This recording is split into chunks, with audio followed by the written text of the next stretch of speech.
Alright guys, we got the last part of the tier list, the top 10. Now, I made a top 10 with like a top 5 and top 10 section. One, because I think it looks nicer, but two, I think there is a noticeable gap of like the top 5 characters versus the top 10. And even the top 10, I think there's a noticeable gap between them and like the rest of the top tier. So yeah, getting right into it, number 10, Diddy Kong. This character is insane, right? He is a very mobile character that's very defensive, but has amazingly safe pressure with banana, good tilts, reliable combos, kill confirms that are like easily hit confirmable, so he's not risking like anything that kills, and he's also just small. So it's like he's just a really obnoxious character that can like kind of choose when to be aggressive, when to be passive, but you have to pressure him a lot or he gets banana and he's like super crazy with banana, right? And besides Tweak, you have Aaron Gang results. I think Neotono in Japan does well with this character. So like there's multiple people getting results with this character. I will say, this character's a bit lucky also that like a lot of his harder matchups are like zoners and like I mean like super dedicated zoners like Mega Man, Isabel. Olimar's not really a dedicated zoner, but he's hard for him. Duck Hunt, right? But a lot of those characters aren't that great versus like the rest of the top tiers in this game. So Diddy is a bit lucky that the meta favors him, but still, the fact that like he's really good versus a lot of the very good characters like Aegis, Cloud, Palu, is really important. Next up we have Fox. So this character is insane, right? He's just so fast, and like his speed makes you have to guess. Like he runs at you, you have to guess what he's gonna do. If you guess wrong, he's gonna hit you, do a lot of damage, and just blender you. Like Light's combo game with this character is ridiculous. The advantage state, the frame traps, the kill confirms. Like there is so much like, oh, Fox hit me. Yep, GG, shake my hand. And like because he's such a fast faller with a frame to air dodge, he's kind of hard to combo. He's hard to juggle. He's even hard to like keep with the ledge, honestly. And if you mess up, he can reverse you really easily in those spots. And like his only real weakness, it's not even his lack of range. Like he's so fast, he makes up for his lack of range. Laser is an annoying tool, honestly, at forced approaches if you're just like spacing him out. But his only weakness, of course, is his recovery. That is very exploitable. He cannot afford to be thrown off stage in like bad spots. Considering it's just like, that's it, like he's strong everywhere else. He is a very powerful character. And Light's a great player. And he showcases why this character is so strong through absolutely phenomenal execution. Kazu at number 8. Now, Kazuya is insane. I feel like Kazuya is, like, he's probably the best counterpick character in the game because most characters can't fight him.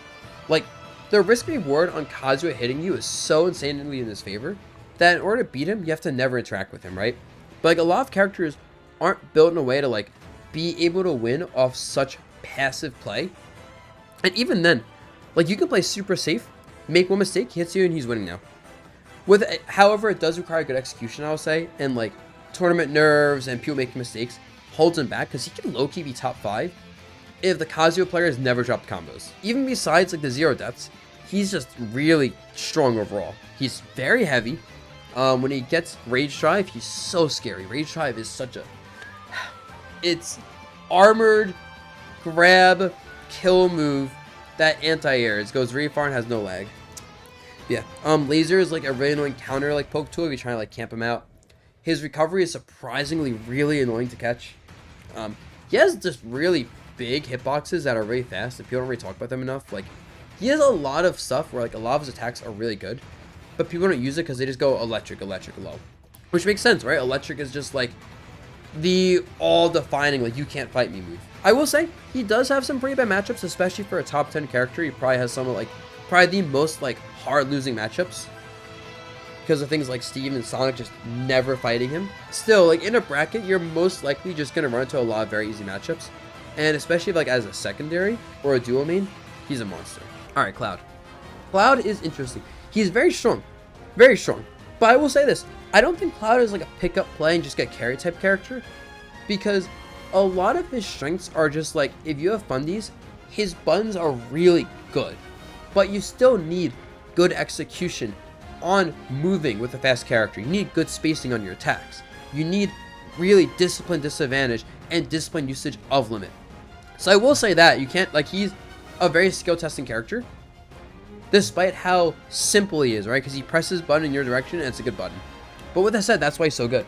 He presses button in your direction and it's a massive, safe, high damage button that may lead to big combos. It may kill you early depending on which button it is. Right, like that's already really good. He's a sortie without the normal weakness of sorties are supposed to be a little bit slower. He has a decent projectile as well. And Limit is just broken, right? Limit makes him the fastest character in the air and one of the fastest on the ground. Limit makes it so like his advantage state is ridiculous. Dude, neutral air is one of the most underrated and absurd moves in the game for just cutting off airspace. Up air juggle is nonsense. Forward air is just everything you want it to be. Same with back air. Down air makes hard the juggling. Dash attack kills way too early. Right, I can keep going on. And like add Limit to the mix with all this. And now he has neutral with neutral B. Side B kills super early. Up B gives him a good recovery. Cloud players aren't using down B to cheese enough yet, in my opinion. And like his only weakness is really a poor grab game. I don't even consider his recovery weakness because like, yeah, it can be exploited, but ever since the buff from like years ago, it's hard to edge guard his up B consistently. Combined with his crazy airspeed, directional air dodge, and limit, like a good Cloud player is actually really hard to edge guard. But he's heavy enough that just killing him straight up is very difficult. And as a result, he is just an extremely overtuned character that doesn't have any special mechanics that make him crazy. He just is so statted out. Alright, number 5, we got Aegis. Now, Aegis is kind of like Cloud in that she's just a very overstated character. In fact, a lot of what I said about Cloud could be kind of applied to her, where it's just like, if you press button in your opponent's direction, it's probably a button that's big and safe and leads to combos. The main difference is Aegis does show good at kill. I think that's the big thing. Like Mithra isn't great at killing into high percents with like down tilt up smash maybe. You know, it's kind of like a specific window. Pyra has a lot of kill moves. However, like her slower attacks and slow movement makes her kind of linear. If you know like to play around like down air and like, you know, don't get smash attacked randomly, she'll struggle to kill. But in exchange, she's so safe, and like you're constantly like being harassed by Pyra pressing buttons, right? Where meanwhile Mithra is so fast, she can just run at you and like pressure you super safely whenever she wants. Foresight's also really dumb for combo breaking and just like getting through like space tools. I will say the damage output isn't great. It's like there are actual weaknesses to the character, right? Damage output isn't great. The kills can be kind of hard to get. The recovery, of course, is massively exploitable and the biggest thing holding them back. But I feel like Mithra is like such an easy neutral win. It's kind of like Sheik in a way, where it's like the only way beating a Mithra in neutral consistently is like the Mithra player messing up or being insanely skill gapped. And then Pyra is just such a good option to throw out there when the opponent's afraid of dying or like just plays a character that isn't great at approaching. So amazing character. Really just gets cheesed a little bit too much to be in the top 5. And I could honestly see this character dropping off more than I can see this character rising. Because like Shoot on Shogun lately, Sparkle sees her as mostly like a counter pick for Sonics. I think Leo basically dropped her. And like it makes sense, she's super scary to play in bracket. Because of her recovery, and especially with Mithra, you have to kind of commit to your approaches. But like don't let that deceive you, she's still very good. And now the top 5, the best characters in the game. These characters are like a step above everyone else. Starting off is Snake.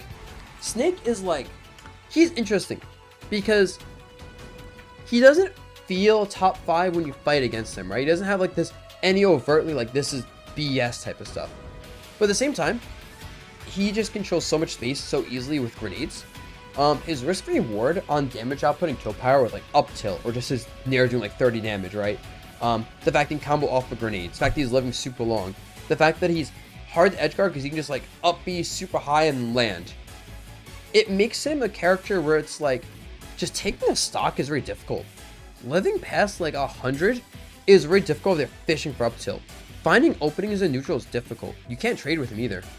And then there's a lot of characters that just kind of, as a result, can't consistently get around grenades, can't deal with up B, don't want to fight him up close. Yeah, like he just kind of always has a favorable risk reward, and he has a lot of potential for improvement as a character because his kit is like so built with utility in mind. And we've seen since the beginning of Ultimate, there has always been a Snake player doing well in tournaments, if not multiple. He is probably the top tier with the most longevity of any character in Ultimate. So for that, he is number 5.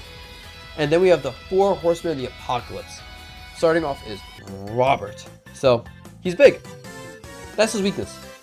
Like, it's a meme, but it is true that, like, his only real weakness is that he's big.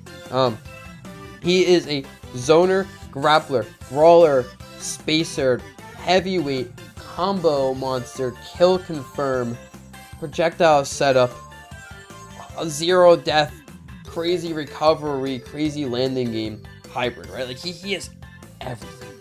I could literally, like, name every attack and be like, this moves this good for this reason. But the summary really is, like, no matter what range he's fighting at, he's good. He doesn't have a consistently explodable disadvantage state, and he is able to kill you off, like, anything better than any character that isn't Steve, probably. And add all that to a character that can play extremely safe while doing so, and has lots of different potential playstyles, and you have a very clear top 5 character that has been, I think, the most common character in top 64s across majors since Ultimate. Like, even at the top level, we don't see as many Robs as, like, Snakes. This character is, there's always Robs in your bracket. Alright, Sonic. Now, shout out to Sonic. Sonic has made this character look insane, right? Like, Ken's good with the character, but Sonic has pushed this character so much, because usually, you know, Sonic's really good if he gets the lead. Now it's, oh, Sonic can rush you now with good frame data. His combos are insane. The edge guarding, the juggling, the ledge trapping is all really good and can lead to early kills. Of course, he's very safe. Like, that's his entire kit. The spin dash super safely. But even besides that, like, his attacks are just very safe. And the fact that, like, everything he has can lead into combos or good advantage state while playing safe is, like, already good enough. And then the fact, though, that if he gets a lead, it's hard to stop him having a lead is what pushes him in the top 5, in my opinion. Because that means, like, you really, you have to play in a certain way and never let Sonic get momentum going. And it's hard versus such a fast character, who also has a frame to air dodge for some reason. A good recovery tool. Also, I hate homing attack. I just want to say this for now. I hate homing attack. It's so crazy. And yeah, he does struggle randomly with, like, very projectile heavy characters, like, say, Samus or Mii Gunner or Mega Man, probably. Like, characters that can really control, like, that ground space in front of spin dash safely. But I don't think those characters are common enough in the meta, and I don't think it's like he loses hard to him. I think it's just like, oh, those characters can fight him. But a lot of characters, even good characters like Wario or like Kazuya, just can't fight Sonic. So many characters just can't beat a good Sonic, it feels like right now. So he's my 3rd best character. Alright, speaking of polarizing characters, we got Game & Watch. Yeah, most characters just can't do anything about this character. Like, I feel like Game & Watch is like, so many characters in this game rely on good shield pressure, and Game & Watch not only punches you for hitting his shield, he gets combos and amazing advantage state out of it, because his advantage state, you've watched Mia, is ridiculous with up airs and neutral airs. His combo game, nuts. His edge guarding, it's alright. I think it's a bit overrated, to be honest, but it's good. His ledge trapping, though, character's ledge trapping is crazy with just neutral B, right? And like, that's just like up B. Like, it's kind of like Rob, where every one of his moves except up tilt is pretty, maybe not down tilt. Like, he has really good moves. Forward air is like one of the safest moves in the game to just control space and move forward. And if you block it, he's +1 block for like a guaranteed grab or maybe like a shield break or shield poke setup. But like, good like bomb placement is a crazy wall. Nair is an insanely scary move to get hit by. He has grab confirms, right? He has extremely good disadvantage state. Well, extremely good at landing because of down air and his air movement. His recovery is insane. He gets ledge trapped. I'll say that. Like, his ledge game isn't super great. And of course, he's very fragile. You can't make mistakes with him. But I think because he's able to consistently put on a lot of damage, and kind of like, once he puts you in a bad spot, it's really hard to find a way out of that position. And then up B negates a lot of characters' game plans. Forward air is hard for a lot of characters to deal with. And Bucket also deals with a lot of characters that are very projectile happy, right? So it's like, it feels like between those 3 moves, most of the roster has their main game plan heavily neutered. I say neutralized instead. So it feels like most of the roster has a game plan heavily neutralized between the 3 move combination of forward air, up B, and Bucket. And that combined with just how like hard he is to like hit, makes him, in my opinion, second best character. I could see him dropping off and being below like Sonic over time if we learn the matchup more. But at the same time, I feel like the Game Watch players are just getting better at pushing his advantage state and his neutral. And matchups used to be hard, like sorties, have seemed not that hard anymore when the Game Watch players are just willing to like run up shield and wait for an opening and disengage otherwise. And then finally, to no one's surprise, yeah, Steven from Minecraft. What does it say about this character? In all honesty, I consider making a tier separate for Steve, but we don't need that. We know he's the best character by far. Like, he's a funny character too because he has some very polarizing weaknesses, right? He's slow, especially without materials, because like his slowness is kind of counteracted by minecart. But when he doesn't have iron, he's exceptionally slow and easy to pressure. With that said, like, he's just a monster otherwise. He has amazing close range, amazing mid range. He has the most zero deaths of any character in the game, probably. Okay, maybe not. Okay, no. Ices and Kazu exist. He can zero death you off a lot of his moves, but all those zero death starters also really safe moves that are like great at destroying your shield. And then the creativity with the setups gives him so much potential. Like, I've seen shield breaks with like down air, down smash. I've seen like block walls that, edge guard people. I've seen block walls that like cover every ledge option except one. You make like a TNT wall, neutral, and it's hard to approach that. And like, he does all that while also just being able to kind of wildly swing at you with really big, low lag buttons that can kill. And most characters can't fight him. Most characters can't get past that basic game plan of make block wall, minecart, land up tilt kill. And the ones that can still have to deal with the fact that like he's gonna hit harder than pretty much every character in the game not named Kazuya. But this is off like disjoints, right? I could go on forever about this character, but yeah, best character in the game by far. And I only see the gap between him and other characters getting greater as the game goes on. Because I feel like there's always room for him to learn more in a matchup. And like, most good characters can get better in matchups, but Steve especially just feels like he has an unlimited toolkit. And that's just going to keep getting progressively better and better over time. It also helps that there's a lot of like weird matchup specific interactions that just favor him. So yeah, that is my tier list, guys. Let me know what you think in the comments below. I'm sure there are some picks where people like, Dabuz, there's no way this character is here.